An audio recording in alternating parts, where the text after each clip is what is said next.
আশ্রমে মেয়ের সঙ্গে দেখা করতে এসে মারধর খেলেন মা। আশ্রমে দেহ ব্যবসা সহ কুকর্মের অভিযোগ তুললেন মেয়ের মা সহ এলাকাবাসীরা। মেদিনীপুর শহরে একটি আশ্রমকে কেন্দ্র করে উত্তপ্ত হয়ে ওঠে পরিস্থিতি। আশ্রমে নিজের মেয়েকে রেখে তার সঙ্গে দেখা করতে এসে দেখা করতে না পেরে রীতিমতো ক্ষিপ্ত হয়ে ক্ষোভে ফেটে পড়লেন মা। অন্যদিকে আশ্রম নিয়ে দেহ ব্যবসা সহ অসামাজিক কাজকর্মের অভিযোগ এলাকাবাসীর। ঘটনাক্রমে জানা যায়, মেদিনীপুর শহরের রবীন্দ্রনগরে রামকৃষ্ণ আশ্রম ঠাকুরবাড়ি নামে একটি আশ্রম রয়েছে। সেই আশ্রমে স্বামী জয়ানন্দ নামে এক ব্যক্তি মহারাজ নাম দিয়ে আশ্রম খুলেছেন এবং সেখানে তিনি প্রায় 14 জনের মতো আবাসিক রেখে আশ্রম পরিচালনা করেন। কিন্তু এই আশ্রম ঘিরে একাধিক অভিযোগ এলাকাবাসীর।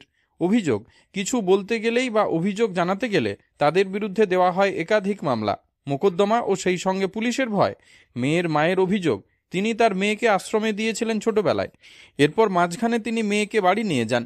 পরবর্তীকালে আবার কিছু কারণের জন্য আশ্রমে চলে আসে তার মেয়ে।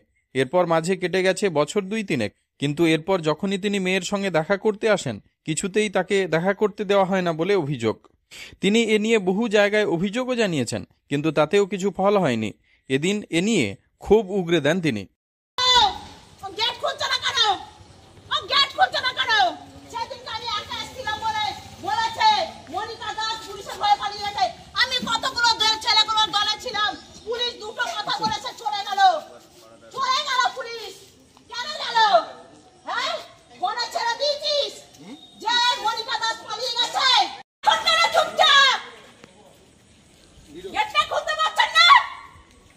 এখন ইন্দিরার মাকে ঢুকতে দেবেন না। এই লোকগুলো কি দোষ করেছে?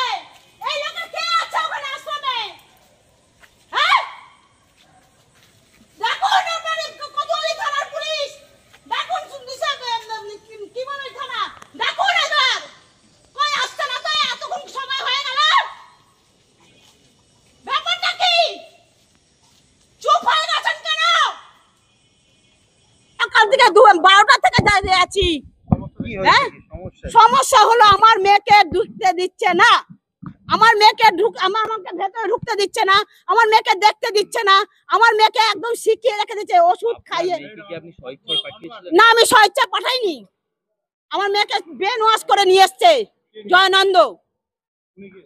জয়ানন্দ মহারাজ। উনি এখন এই আশ্রম চালাচ্ছে। মেয়ে ছেলেদের আশ্রমে বেটা ছেলে কেন থাকবে? হ্যাঁ, ওকে ব্রেন ওয়াশ করে নিয়ে এসছে। আমার মেয়ে কল সেন্টারে কাজ করছিল, ওকে কিভাবে যোগাযোগ করেছে, কিভাবে হয়েছে, সবার সামনে আলোচনা করুক, বলুক, বিচার করুক, তাহলে আমি বলবো যে হ্যাঁ সত্যিকার করছে। হ্যাঁ, সব জায়গায় দেখেছি দাদা, সব জায়গায়। কোন জায়গায় আমি একটা মেয়ে ছেলে হয়ে আমি যে কোন জায়গায় যাইনি কোনো মানে নেই। একটা বেটা ছেলে যা না পারেছে তারপর ডবল আমি করেছি। লিলুয়া থানা অ্যালাউ করেনি, কোতোয়ালি থানা অ্যালাউ করেনি। কেন? মমতা দি অ্যালাউ করেনি। কেন? জন্মটা কে দিল? অ্যাডাল হয়ে গেছে বলে কইছে। তারপরে আমি গেছিলাম, যাওয়ার পরে বলেছিলাম কোথাও গিয়ে কি আপনার মনে হচ্ছে এখানে আশ্রমের নামে কোনো বেআইনি কাজ হচ্ছে বা অবৈধ কোনো কার্যকলাপ হচ্ছে? হ্যাঁ, আমি জানি কাজ হচ্ছে। কি কাজ হয় বলে আপনার ধারণা? আমার ধারণা মেয়ে নিয়ে ব্যবসা করছে। দেহ ব্যবসা করে। হ্যাঁ, দেহ ব্যবসা করছে। আড়ালে মধুচক্র। হ্যাঁ, মধুচক্র চলছে। এটা জয়ানন্দ মহারাজ। আচ্ছা, উনি কি রামকৃষ্ণ মিশনের কেউ? না, উনি কেউ না। উনি ছিলেন মাতাজি। মাতাজি থেকে তাড়িয়ে দিয়েছে মাইকেল নগর থেকে। মাতাজি এখানে নেই, সেই মাতাজিটা নেই। মাইকেল নগর থেকে তাড়িয়ে দিয়েছে সেই মাতাজিকে। তার মানে রামকৃষ্ণ মিশন আশ্রমে নামে লিখেছে, তারপরে লিখেছে সরকারি বিষয়তে, কিন্তু সরকারি নয়, বেসরকারি আশ্রম। বেসরকারি আশ্রম। অন্যান্য সময় আমরা স্বঘোষিত মহারাজ দেখাতে করতে দিচ্ছে না। ইনি কি স্বঘোষিত মহারাজ? হ্যাঁ, ইনি কি স্বঘোষিত? কি ধরনের মহারাজ আমি তো এখন খুঁজেই পেলাম না এখন পর্যন্ত। আমি 12টা থেকে বসে আছি। কতদিন ধরে মেয়ের সাথে যোগাযোগের চেষ্টা করছেন? আমি 2 বছর ধরে। আমরা 5টা মানুষ এসেছিলাম। আমার মেয়ে যেদিন এসেছিল তারপরে যদি 5টা মানুষ এসেছিলাম। 5টা মানুষের মধ্যে আমরা 3-4টে মানুষ এই যে দিদির বিউটি পার্লারের দোকানে ঢুকেছে। আমি এই গেটের সামনে ছিলাম, দেখে ওদিকে গেছি। থানার থেকে ফোন এসছে, বলে আপনাদের 5 জনকে অ্যারেস্ট করবো। আমি কেন? কি অন্যায় করেছি? আমরা শুধু কলিং বেল বাজিয়েছি মেয়েকে দেখবো বলে। হ্যাঁ, তবে যে বলার পরে সবকিছুই করার পরে তখন দিদি আমাকে সবকিছু থানাতে বললো। তারা বলছে আমাকে থানায় আসুন। থানায় ডেট মানে করলো, কোনো সহযোগিতা পাচ্ছেন না কোথাও কারো পাইনি, কাছ থেকে? কোথাও না। 2 বছর ধরে হ্যাঁ, কি করে বলবো, জানতে পারছি না। আমি জানি ওকে ওষুধ খাইয়েছে। আরে মাইকেল নগরে যখন ভর্তি হয়েছে 3 দিনের মধ্যে বলছে মা তুমি আমার মা না, তোমাকে আমি চিনি না। তাহলে পরে এত এখন না সবাই বলছে অ্যাডাল অ্যাডাল, তখন কি অ্যাডাল ছিল? হ্যাঁ, আজকে আমার দিদি তার সে একটা বিপদে পড়ে আছে বলে তাই। আজকে যদি আমার দিদিকে নিয়ে আসতাম, কি আমার দিদির ফোনে ধরিয়ে দিই, তাহলে বলতো না আমার দিদি আমি মাইকেল নগরে কপাল ফাটিয়েছি। কতদিন করছে? আপনার মেয়ের সাথে দেখা হয়নি? 2 বছর, 2 বছর দেখা 2 হয়নি? বছর চেষ্টা করেছেন বারবার? অনেক হয়নি? চেষ্টা করেছি, অনেক চেষ্টা করেছি। এখন আপনি কি চাইছেন? এখন চাইছি আপনাদের হাতে জোরহাত করে বলছি আমার মেয়েকে হাতে তুলে দিন। যতক্ষণ না মেয়েকে দেখা হবে কি কি করবেন আপনি, কি করবেন? আমি মেয়েকে নিয়ে তুলে নিয়ে চলে যেতে চাই। আমি এই আশ্রমে রাখতে আপনার চাই না। মনিকা দাস, আপনার আমাদের মেয়ের নাম? মেয়ের নাম ইন্দিরা দাস। মেয়ের বয়স? মেয়ের বয়স 21 বছর। আপনার বাড়ি? আমার বাড়ি হাওড়া লিলুয়া। করেছে একটা বিশেষ করে আশ্রম যদি থাকে, এই যে অনেকে অবজেকশন তুলছে যে একটা আশ্রমে পাড়া প্রতিবেশী অবজেকশন তুলে থাকতেই পারে, আমার মতে বক্তব্য কেন থাকবে অবজেকশন? একটা যদি আশ্রম থাকে সেটা তো ভালো ভালো জিনিস। তা এটা তো একটা মানে আমাদের প্রাউড হওয়ার মতো জিনিস। আমাদের এলাকায় একটা বড় একটা রামকৃষ্ণ আশ্রম আছে, কিন্তু এই আশ্রমটা দেখার পর থেকে আপনারা ভাবতে পারবেন না গেট কিন্তু কখনো ওপেন থাকে না। একটা আশ্রম তো জনসাধারণের জন্য ওপেন থাকবে। হ্যাঁ, একদম একদম। মানে সাধারণ মানুষ কি বোঝে?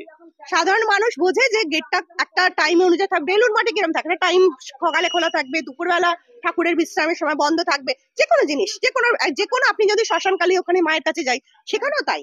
তো এখানে এটা পুরোপুরি ব্যতিক্রম। এটা পুরোপুরি ব্যতিক্রম। দেখুন, এর আগে আমরা এই যে সিসি ক্যামেরা ফুটেজ কেন রেখেছি, পার্লারটা যখন করেছিলাম প্রচুর ভয় পেতাম, কারণ এখানে বিভিন্ন রকম লোকেরা আসতো, গাড়ি নিয়ে ভিতরে ঢুকে যাচ্ছে। আর অবজেকশন করার জন্য আমি প্রচুর থ্রেট কল পেয়েছি, বিভিন্ন রকম পার্লার বন্ধ করে একদম ওপেনলি ওনার পুরো যেসব আসতেন ভক্তরা এখানে বাজে কথা বলে চলে যেত। এখানে আমার পার্লার পুরোপুরি একদম মানে অথেন্টিক করা আছে, সবকিছু আছে, কিন্তু বাজে কমেন্ট করছে। আমি ওই ভদ্রমহিলা যিনি এসেছিল ওনার সাথে সাথে গেছি, পাটনাবাজার থানায় গেছি, আমাকে প্রচন্ড ভাবে অপমান করা হয়েছে থানাতে, আমার নাম ওখানে থানায় আছে, সবকিছু আছে। আমি কিন্তু আমার মতো প্রোটেস্ট করে লড়েছি।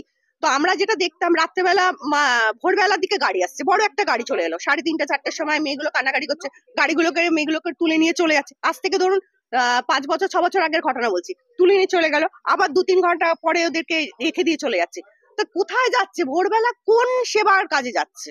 এখানে কি ব্যক্তি দেখে গেট খোলা হয়? অবশ্যই, একদম জোর গলায় বলবো, আপনারা তো নিজে সকাল থেকে দেখছেন গেট তো খুলছেই না।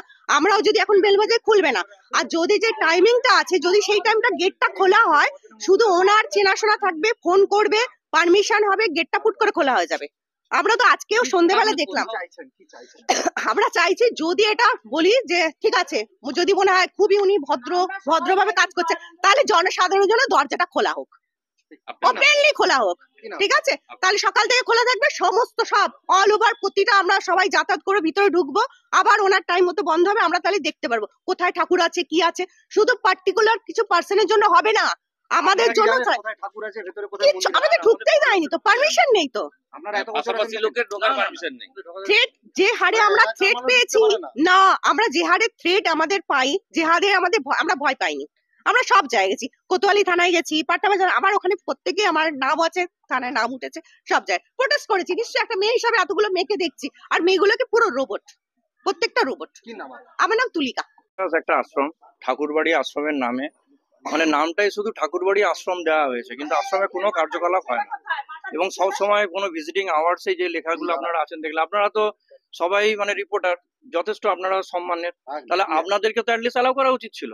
তো সেটা আপনারা সকালবেলা এলেন, আপনারা অনুরোধ করলেন, আপনাদের তো অনুরোধ করার দরকার নেই। ভিজিটিং আওয়ার্সে যে কেউ, সর্বসাধারণের জন্য আশ্রম, তাহলে এইভাবে সবসময় একদম আপনারা দেখুন, আমার উপর থেকে দেখুন, প্রত্যেকটা জায়গায় নিশ্ছিদ্র একবারে সেই মানে কোথাও কেউ গলতে পারবে না। তাই এত পাহারা কেন? সন্দেহজনক মানে প্রায় 20-25টা আছে। ধরুন আমরা 2004 সালে আমরা এই পাড়ায় এসেছি, তখন থেকেই আমাদের নামে নানা রকম কেস দিচ্ছে যাতে আমরা বাড়ি করতে না পারি।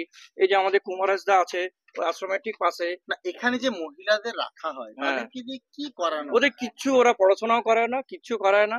এবং মেয়েগুলোর বয়স ধরুন আজ থেকে 2004 মানে আজকে যে মেয়েগুলোর বয়স ধরুন 30, তারা আজ থেকে 20 বছর আগে তাহলে কত বয়স ছিল বুঝতে পেরেছেন?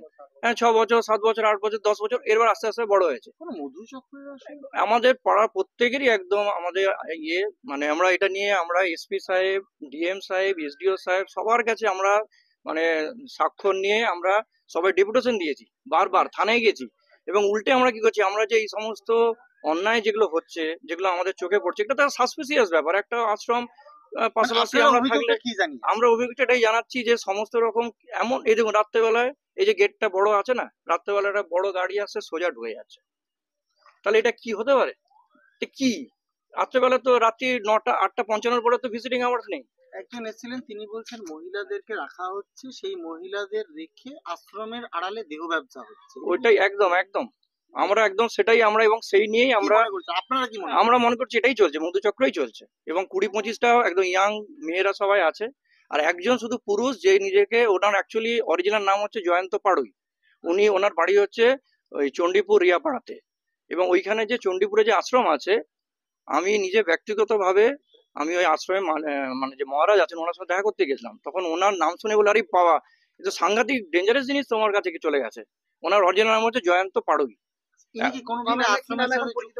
ওনার এখন নাম দিয়েছেন জয়ানন্দ স্বামী, মানে স্বঘোষিত স্বঘোষিত মহারাজ। হ্যাঁ, কি চাইছেন আপনারা?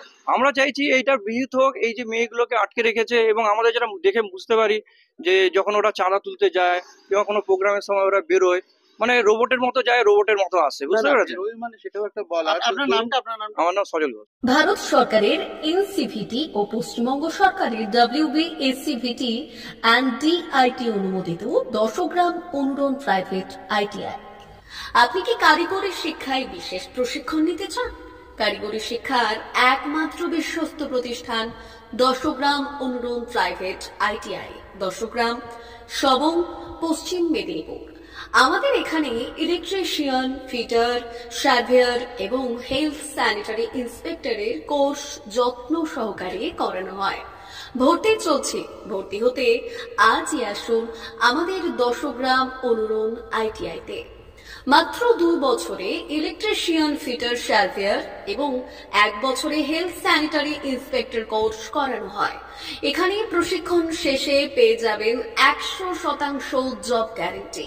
আমাদের ITI এর বিশেষত্বগুলি হলো স্বল্প ভর্তি ফিস, উন্নত প্রযুক্তিযুক্ত ল্যাব ও অভিজ্ঞ অধ্যাপক মণ্ডলী দ্বারা থিওরি ও প্র্যাকটিক্যাল ক্লাসের সুবিধে, প্রশিক্ষণের জন্য বিশেষ ল্যাব ও ওয়ার্কশপ, ST, SC, OBC এবং সংখ্যালঘু ছাত্রছাত্রীদের জন্য পশ্চিমবঙ্গ সরকারের স্কলারশিপের ব্যবস্থা।